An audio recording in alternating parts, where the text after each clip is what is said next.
Welcome to the Leedz Edutainment Podcast, featuring in-depth interviews with people in hip-hop culture, based out of New England.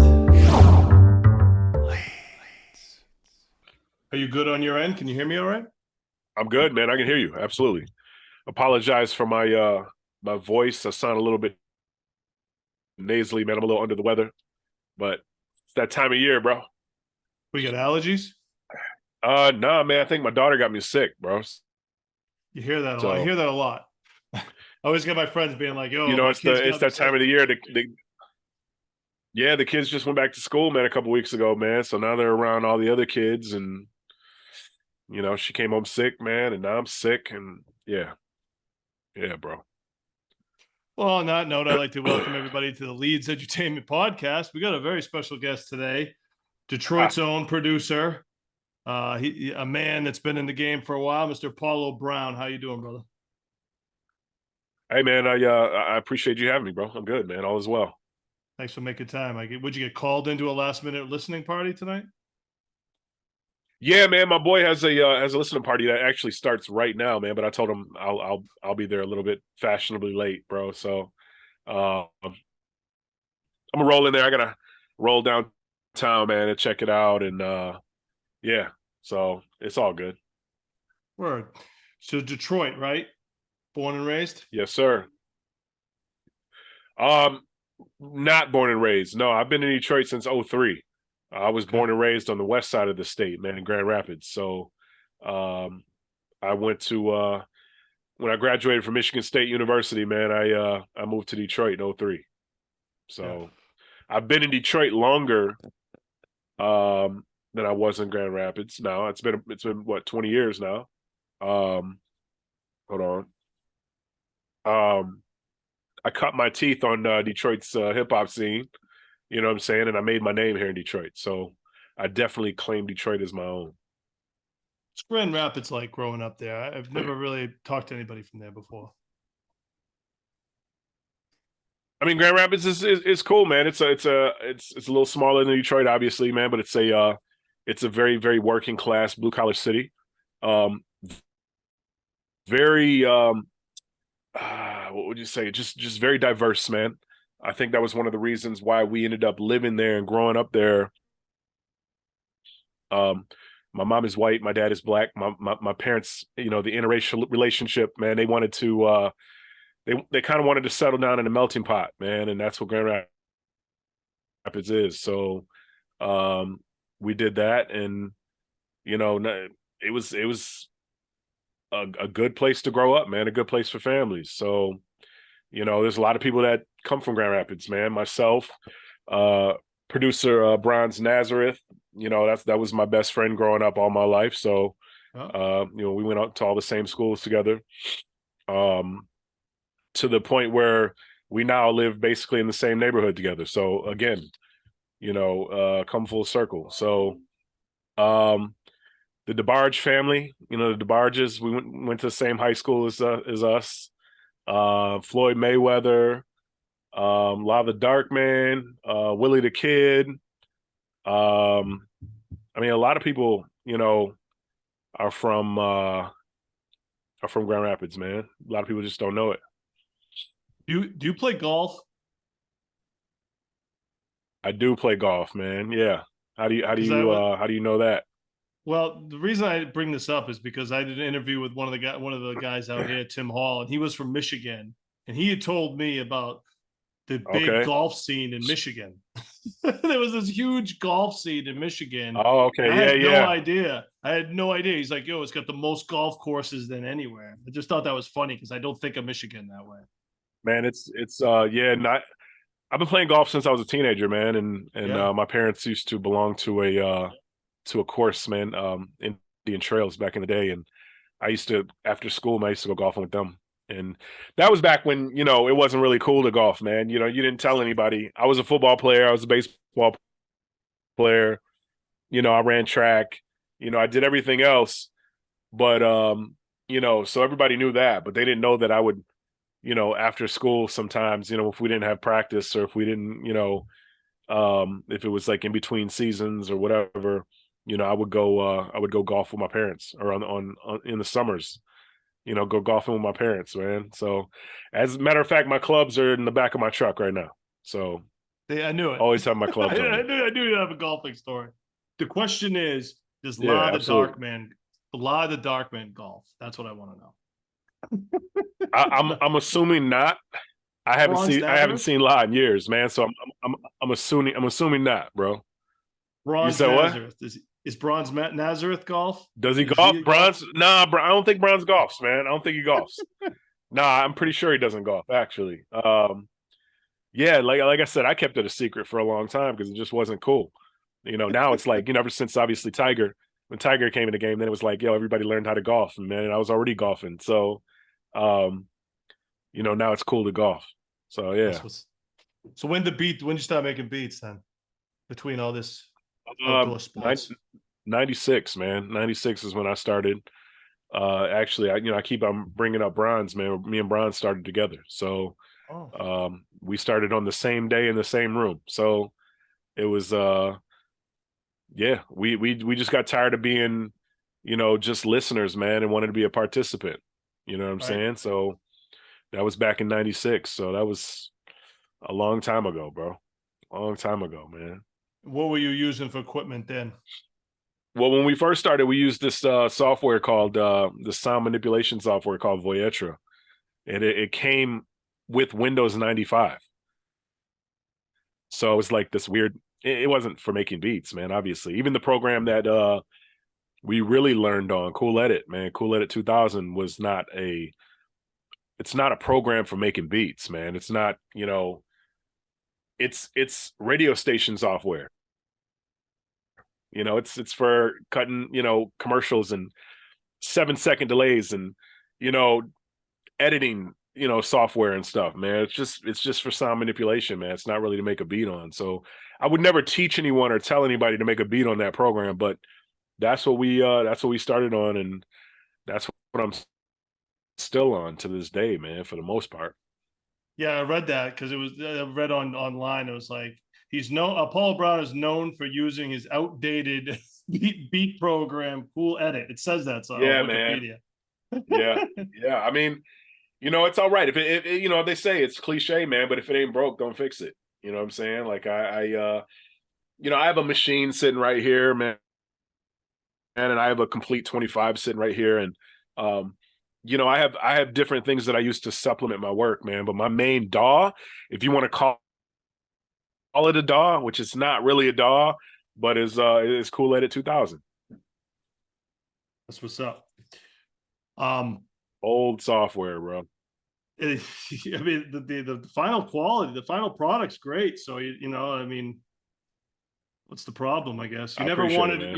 you never wanted to do the Absolutely. SP MPC thing. You never wanted to go that route.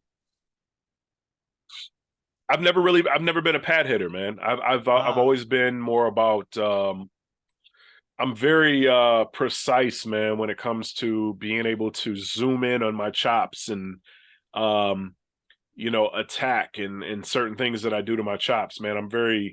I need to be able to I came in the game looking at a beat, not just listening to a beat. A lot of these cats, they came in just listening to it and hearing it. I did both, man. I came into the game looking at a beat on the screen. You know what I'm saying? And that's very important to me, man. So being able to be real precise with it. You said came in the game looking at a beat. Can you be more specific with that? Like who taught you? Where did you learn this? Well, I mean, it was like, you got people with the MPC 60s and MPC 2000 XLs and SB 12s and stuff like that, where they got this tiny little screen, man. They're not really, I came in the game where my screen was the size of my monitor, man, whatever that was. And I was able to zoom in on my chops, man, and make them really precise. I was able to get rid of pops and hisses and stuff like that right away. Um, you know, if you're good on the MPC, you can do that. But, I never really, I needed it to be really precise, bro. So I never really got into pad hitting. Like I said, I got a machine right here, but I don't use it to necessarily hit the pads and make a beat, man. I use it for like supplemental work. So I use it for additions and hook differentiations and stuff like that, man. And so, yeah, bro. So, so we also read is one of your big breakthrough moments was this skilled trade beat collection. Is this true? This was like a breakthrough. What? Not to me, but Okay. What was your maybe to breakthrough somebody else, moment then? man. Definitely not to me. Okay. So Yeah. what was So your breakthrough that moment? skill trade album was just that was the first album I ever put out, man. That was like the I need to show people that I make beats, basically, and it was a bunch of unfinished old beats that I from the early 2000s that I just put on a disc and pressed up and gave it away. And that was skilled trade. But it was when I listen to skilled trade today, man, I hate it. I can't stand it. There's people that like it, but I'm like, I hate listening to it because it's so unpolished and so bad. Um, I think my breakthrough moment was probably doing trophies with OC. That was That probably the breakthrough album, the breakthrough project, the breakthrough moment, the breakthrough artist producer chemistry, man. That was like that's when it all just kind of I started really becoming known and I don't want to say a household name yet, but it was like my name was ringing in certain people's ears that it wasn't before that. You know what I'm saying? Like DJ Premier and certain people that I respect and look up to.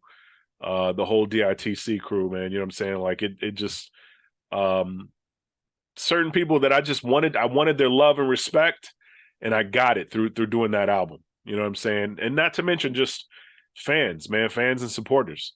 You know what I'm saying? They were like, yo, who is this cat? I need to dig into this dude. So yeah, man, that was probably the breakthrough album, the breakthrough moment. Before that, prior to that album, you had already linked up with Mello Music Group, correct? Yeah, that was first week in 2010, January 2010. And you're kind of Yep. like you're almost like the That backbone. You seem like you're the backbone producer for that label in many cases. It seems like a lot of their I projects mean, you are I would say so, man. It's been almost 14 years, man. So right. I've been on one label for 14 years. You know what I'm saying? Like Kobe with the Lakers, bro. It was like, you know, that's just kind of how it's been. And I'd like to say that I'm the backbone, but I mean, I guess I'm a flagship, if you want to call it that. Um, I just put out music, bro. I just make music, enjoy it, put it out. Hopefully other people enjoy it. Talk to me about the significance of Mellow Music Group because they've done some great stuff. These projects. This isn't, for them to be in the niche lane that they are is a beautiful thing. Like, talk to me about their impact on the culture right now because I love it. I love everything you guys are doing Oh right man, I now. mean everything it's become, the name has become synonymous with quality. Yep. It's become synonymous with just good hip hop in general, man. You know what I'm saying? Like most of the time any Mellow Music Group release, you don't even have to hear a single. You know it's going to be dope. Cuz it's properly vetted, man. It's you know Mellow like Mike, the owner of Mellow, he's not a businessman. He's a fan. He's a music fan first. And that's what separates, everything. It's not always about business. It's about putting out the best music possible. And, just giving the people not only what they want, but giving them music that maybe they didn't even know they wanted it. You know what I'm saying? And giving them quality music, quality hip hop, man. Hip hop that at times, man, we thought is kind of going by the wayside. You know what I'm saying? But we're sticking to our guns and making the music that we love, making the music that we want to put out. And, I'm not going to make music I don't like. That doesn't make any sense to me. If I don't like it, I'm not going to put it out. So it's just, I need to make something that you're going to feel. And Mello is completely behind that. And they understand that with not only my music, with everybody else, all the artists that come off the label and albums that come off the label. It has to be music that you can feel, man. Music that takes you places, music that makes you either forget something or remember something, man. Like it's literally for me, it's all about the feeling. You know, you got to feel it. So I think they're really synonymous with that, and you know that's super important.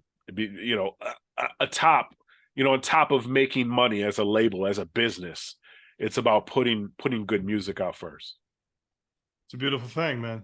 Congrats to you guys for that. Absolutely, You're doing a bro. great job, man. You really are. No doubt, man. Thank you, bro.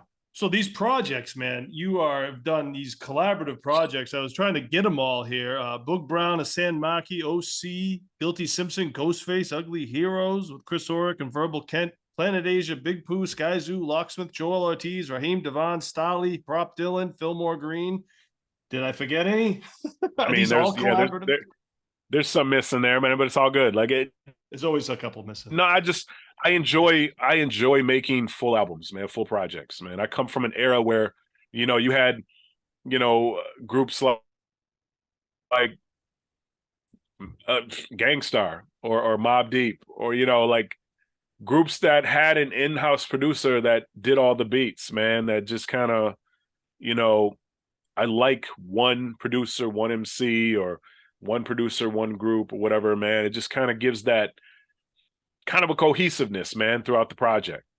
You know, you got different sounds and different flavors, but you could tell that this beat was made by the same person. It was just there's a cohesiveness that helps with the telling of the story, or helps with the kind of helps with the roller coaster, man. You know, keeps the roller coaster on the track.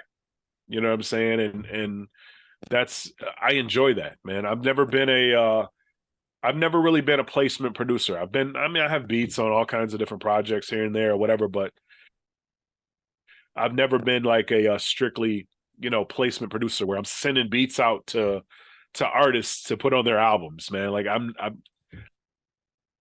I rather make my own albums. You know what I'm saying? Like I rather get with an artist that I enjoy and get with an artist that I'm a fan of, and make an album with that artist. Yeah, and I've heard you quoted saying that you don't do the email thing. That you get in the studio with your artist. Good work. I don't do email albums, bro. Like that's a big thing these days. But let's see. Yeah, very big thing. All we got left, man, is huge. You're in the minority, you know, here. Yeah, and it's all we got left, really, man. In this hip hop shit is to get in the studio together and vibe out together, man. You know what I'm saying? Like if we're gonna make an album, let's make an album together. I'm not gonna send you beats and then you send me a session back and be like, "Oh, how you like this, man?" Like, nah, I'll send you beats so you can write to them, but when it's time to record, I'm gonna fly you out, man. We're gonna get in the studio together. We're gonna vibe off of one another. I want to see your face when I load up these tracks, man, and you start, you know, vibing. I want you to see my face when you come out the booth after you spit the 16. You know, I want to see. There's a certain camaraderie that builds in the studio. There's a relationship and a chemistry that builds in the studio, man. Not over email. You know what I'm saying? I just can't do that. So we can do everything else, you know, electronically. That's fine, man. But when it comes to actually making the album, bro, we got to get in the studio together. Period. Does that limit you with the people you work with, or are they all willing to just fly out there? I mean, you got a good name, you got a great sound, so I can see that people be wanting to work with you. But is there any time people just show collaborative projects that don't happen because of that? No, not at all. And I think most of the artists that I work with are excited about it. They're excited to get in the studio together and actually make an album. I think it takes less time to get in the studio together and knock out an album in 4 or 5 days straight than to send songs back and forth for months. You know what I'm saying? That doesn't make any sense. Like, why don't you take those months to write these songs, write the songs, get them all written. Then let's get in the studio for 4 or 5 days straight and knock the recordings out. It would take less time, man. That's never stopped anyone from, or me making an album with anybody. It's actually been a benefit. That's actually been something that I think most artists are excited about.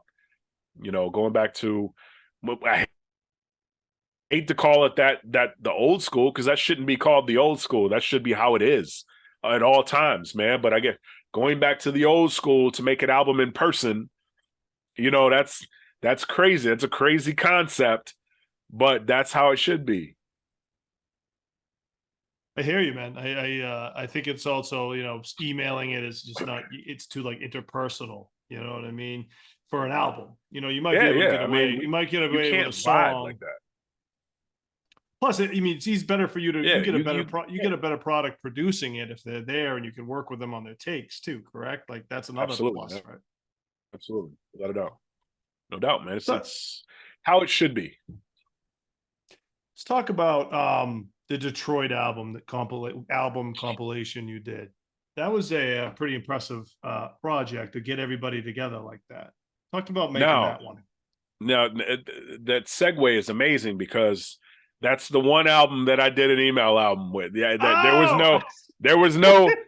So there was 56 artists on that album. To get 56 artists in the studio would one cost a lot of time and money, and getting people together to make those albums is just, it was impossible, man. So it took me probably about 8 months to make that album, but that one was the one album that was definitely a bunch of throwing emails around, man. And I got, there was a couple sessions that were together, but it was like that was pretty much all email, man. That one, but it came out beautiful. Um, it these are all artists that I've worked with at one time or another anyway, so the chemistry was there. But to put all those artists together on one album, 56 artists, not only just 56 artists, but 56 artists from Detroit, and wrapping it up into one big box and saying here to the rest of the world, sincerely Detroit. And that's what it was. Let them in. That's a lot of work. Yeah, man. Coordinating alone.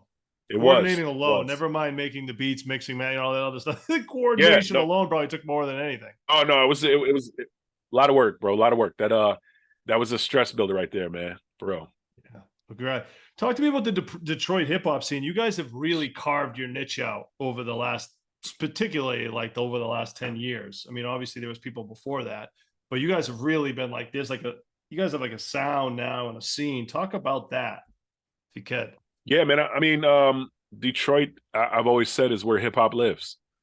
You know, we have some of the best producers, some of the best MCs. We have some of the best DJs, singers, just artists in general that come out of Detroit, man. And I think there's just a lot of character here, man. There's just a lot of this is a very resilient city, man. A lot of things happen in the city. But I think when you step out of your doorway, step out onto your porch or onto the street, you're immediately inspired, man. And we all live in different places in Detroit, or different sides of Detroit, or inner city or suburbs or whatever. But I think we all get that same inspiration, man, just being in Detroit Metro. It's I don't know, this is one of those places, man. It's just that super, super blue collar city, where everybody works hard for a living. Nothing comes easy.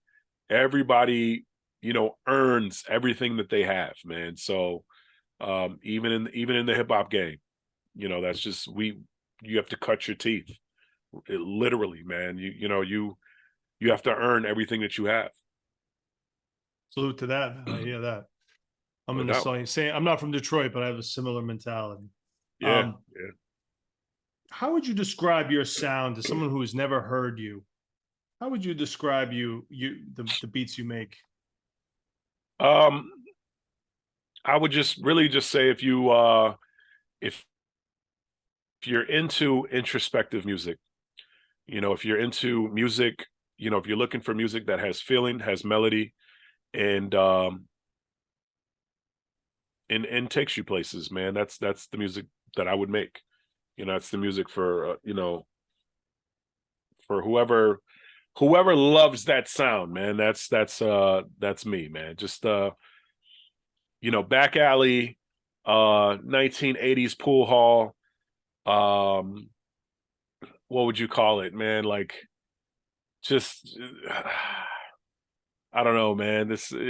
I guess I'm some of everything when it comes to music, but one thing I always have is feeling, and some type of introspection. And I think if you like to think, if you like to be lost in thought, my music's for you. I read an article that you said something.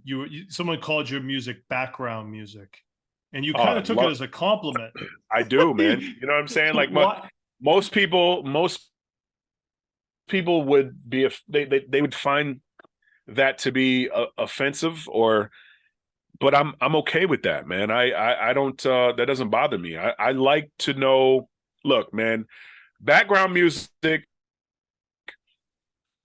is some of the most powerful music that you can have. Background music, whether you know it or not, is controlling your emotions. The the music in the background is controlling how you feel. It's just like a score to a movie. You can have a little kid on a swing laughing and smiling, but if you were to put some sinister music behind that laughing and smiling, that'll change the whole way you feel about that particular moment. You know what I'm saying? Like, it's not the visual that controls your mind. It's not the visual that controls your emotions. It's the audio. You know what I'm saying? It's what you're hearing. It's not what you're seeing. It's what you're hearing. And that's why there's scores to films. That's why there's soundtracks. That's why there's backdrops. And I'm okay when somebody calls my music background music, man. There's nothing wrong with that. Like the last album, my last instrumental album, man, There Must Be the Place. This Must Be the Place. I told people, yo, when you're cleaning your house or when you're doing homework or whatever you're doing, man, just put that music on in the background and let it ride. Go on with your day, man. Put the music on in the background and go about your day. You don't have to, clue in and really analyze the music. You don't have to like sit there and really listen to it. You don't have to. I'm not telling you to. I'm telling you just put it in the background and let it control your mind. It's basically going to control your emotions, man. And I'm all right with that. I don't take offense to that, man. I do take it as a compliment. Now you talk about making instrumental albums. How do you, which have become more popular these days, which is a beautiful thing. A lot of it's because of background music, people are at Yeah, yeah. work typing and they throw instrumentals on. Absolutely, bro. How do you approach an instrumental album? Are these leftover beats? Are these custom beats that you want just for instrumentals? I mean, how do you approach that? No, these are specifically made for the instrumental album. Okay. I have to mentally prepare myself to make an instrumental album because I know that a week, 2 weeks, 3 weeks after I release this instrumental album, there's going to be 10, 12, 15 albums that have been made with that instrumental album and put up on the DSPs for sale. So I know that in a few weeks after I release the instrumental album, I'm going to have to be doing some cease and desists and stuff like that. And, people are going to take the beats and put them on their albums. They're going to take them and make albums out of them, whatever, man. But I'm mentally prepared for that. It's cool. It's one of the reasons why I don't release instrumentals for albums anymore. The last album I released instrumentals for was 2012, was Trophies. And after that, I haven't released instrumentals for any albums anymore because people would literally take them and they would try to make albums with them and then sell them. And I'm like, and then they would send me the link. They'd be like, yo, check out this album I made with your beats. And then they'll put it up online, and then they'll say the wording would be like, yo, I just made this album, such and such, blah, blah, blah, produced by Apollo Brown. I'm like, come on, bro. I didn't produce that album, man. Those are my beats, yes. But I didn't produce the album, man. Come on. You took the beats from my instrumentals and made an album, whatever. So now I got to cease and desist, and I got to do all that. But with instrumental albums, I'm a little more lenient with it. I know it's going to happen. I know it's a part of the game. So I'm mentally prepare myself. But the beats that I make for the instrumental albums are specifically for the instrumental albums, man. It's really, I'm usually setting up a theme. I'm trying to make a specific ride. You know what I'm saying? When I make an album, when I make an instrumental album. you know, and I want to take you on that roller coaster that I mentioned earlier, man. And so yeah, everything on our instrumental album is set and made for that instrumental album. That's dope. Now, there are times where artists want beats from an instrumental album, be like, yo, that beat that you put on that instrumental album, bro, is anybody rapping on that, man? Because somebody, you know, I'm like, so then sometimes like Clouds, half of Clouds is gone now on other people's albums because they wanted those. And I'm like, you know, that's from my instrumental album though, right? Man, it's already out. And he's like, yeah, I don't even care, bro. Like, I love that beat, man. I want it for my album. And it's like, all right, cool. Well, we'll do it. You know, that's what's up. But so that happens too, but usually those beats are specific to the instrumental album. Dope. I want to talk about this new one, obviously, Sardines, with you and Planet Asia back at it. Now, I also read that you don't really like to do two of the same projects, like with the same artist. No, I don't like doing sophomore albums. It's not really a thing for me. Mainly because of the whole comparison factor. You know, I don't like the comparison factor that comes along with doing sophomores. You know, oh yeah, this album's dope. It's not the first one though. Yo, this album's crazy, man. But you know, it's not like the first one though. Like it's not supposed to be. You know what I'm saying? It's like no one likes to like let each project be its own entity. You know what I'm saying? Like it's not. I wasn't making that project again. I'm making a whole new one. In this case, we were following the same format, the same theme. You know, it's a relatively drumless album. I didn't add any third-party drums or anything like that. There's drums on it. There was drums on Anchovies, but they're all drums that I beefed up out of the sample. I didn't add any drums or anything like that. But you know, we wanted to maintain that dirtiness and just keep it real filthy. And you know, we just like that stuff, man. I've been doing that stuff for years. He has too. And it's just that type of you know, style that just kind of I gravitate towards, man. So we did it again, and I think we did better than the first album, man. It's hard to do sophomores and outdo the first album, mainly because everyone has sat with the first album for years. So they're used to that album. So of course they're gonna like that one better. But I think this one's gonna have more legs than the first one. And in these Planet Asia projects, they're very stripped down beats, correct? Is that the proper term? Absolutely. Yeah. There's not a lot to them. There's a lot of controversy out there about drumless albums. You know, there's a lot of people that say, you know, they don't like drumless albums, and there's people that love drumless albums. What do you? I mean, you obviously like drumless albums. You're everything you just said is exactly why we named them Anchovies and Sardines. So I've never met anyone who said, you're like, hey, yeah, you like anchovies? You like sardines? I'm like, nah, they're okay. They're all right, man. You know, no, you either love anchovies or sardines, gotcha, or you hate them. There's no in between. I've never met anybody in between with anchovies and sardines. They either love them or they hate them. Very polarizing. You know what I'm saying? Same with these albums. That's why we named them Anchovies and Sardines. You're either going to love it or you're going to hate it. The majority love it, but yeah, you're going to get those people out there that they're like, yo, there's no drums, so it's not hip hop. Okay, I guess. Well, you know, you need to put, dude, I got 34 other albums out there with drums on them, man. Like, go pick one of those. You know, every now and then you want to do something different. You know what I'm saying? Like, and yeah, fun. Everybody's doing the drumless thing these days, man. Like I said, me and Asia been doing the drumless thing for 20 years, man. It's like I've been doing this. If you go back and look and listen to all my albums, there's a drumless track or two on each album I've ever put out. I've always been doing this. It's something that's always been a part of me. I love doing it. It just so happens that, you know, when me and Asia get together, man, that's just the feel. That's just what we want, man. That's just the sound, man. And it just so happens that a lot of people are trying to do that these days. So it's cool, and more power to them, man. I love drumless shit, but you know, it's I don't know. It's the wave right now, I guess.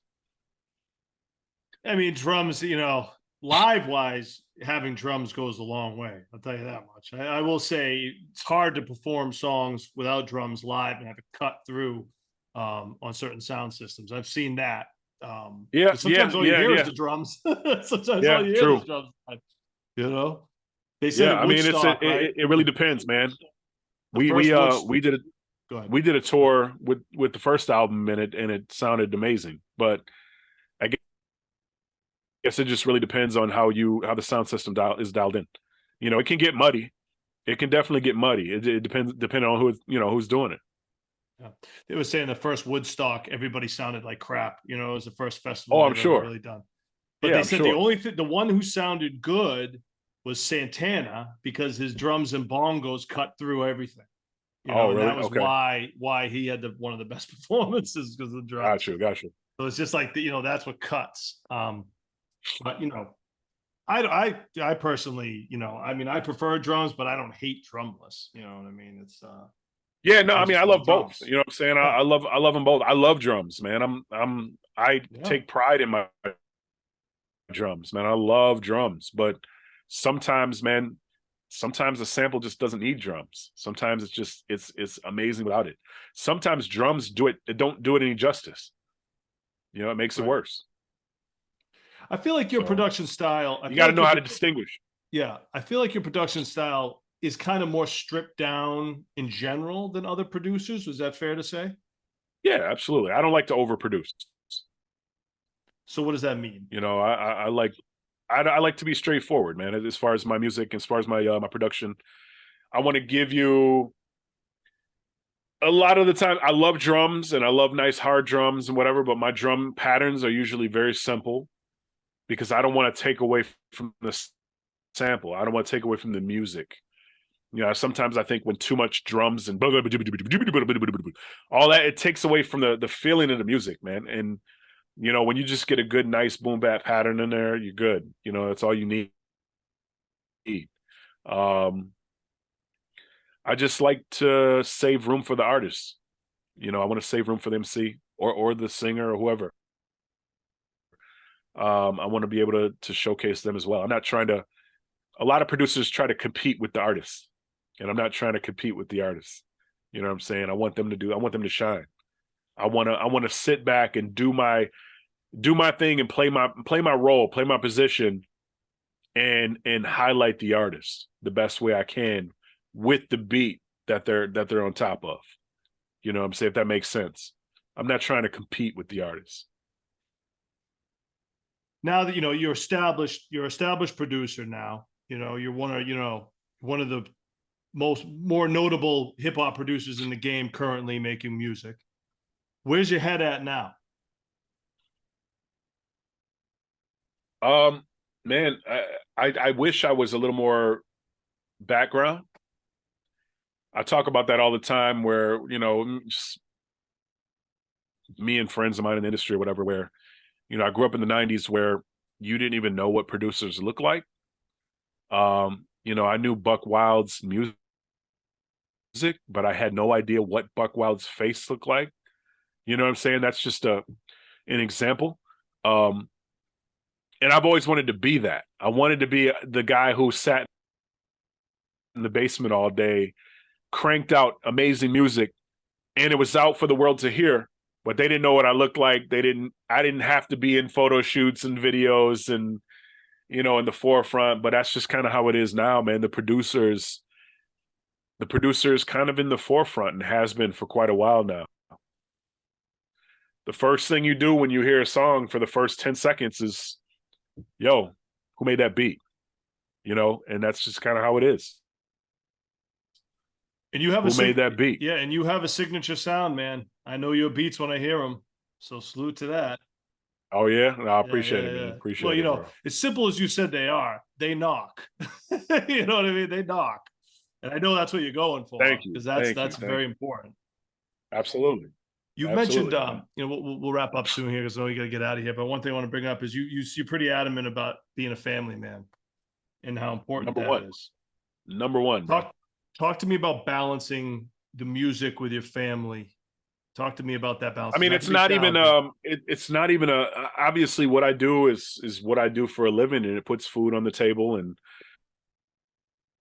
roof over my head and takes care of my family. But spending time with my family is number one. That trumps everything. If I have to leave this desk to go attend to the family in the middle of a beat, that's just what I got to do. That's number one, man. That's priority. The beat will get done. You know what I'm saying? Or the album will get mixed or whatever.